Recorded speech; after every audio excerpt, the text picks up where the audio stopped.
In today's video, I'm going to teach you how to export a report summary in Grammarly so you can save a PDF of your document's stats, like word count, readability, and more.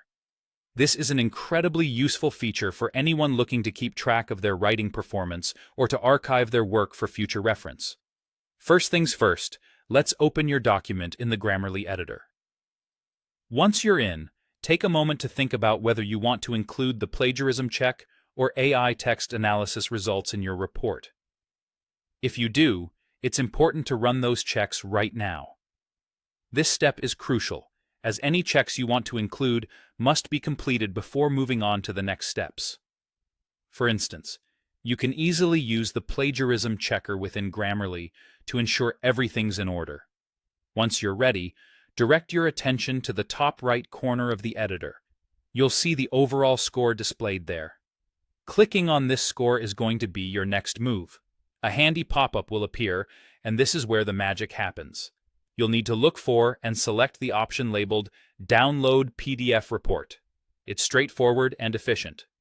After you click on Download PDF Report, the next step is to save the PDF file to your device.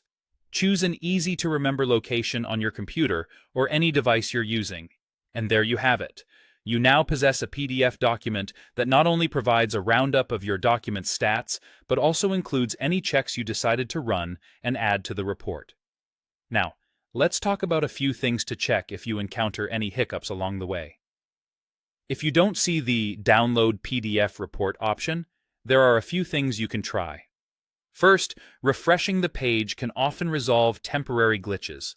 If that doesn't work, consider re-uploading your document. Another trick is to use a private or incognito browser window, which can sometimes bypass certain issues. One more thing to keep in mind is that it's vital to run the appropriate checks, like plagiarism or AI text analysis, before you download the report. If you skip this step, those analyses won't be part of your summary, and you might miss out on some critical insights.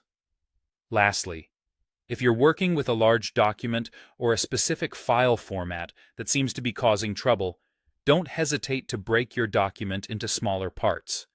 Doing so can make the export process smoother and ensure that your report is accurate and complete. And there you have it.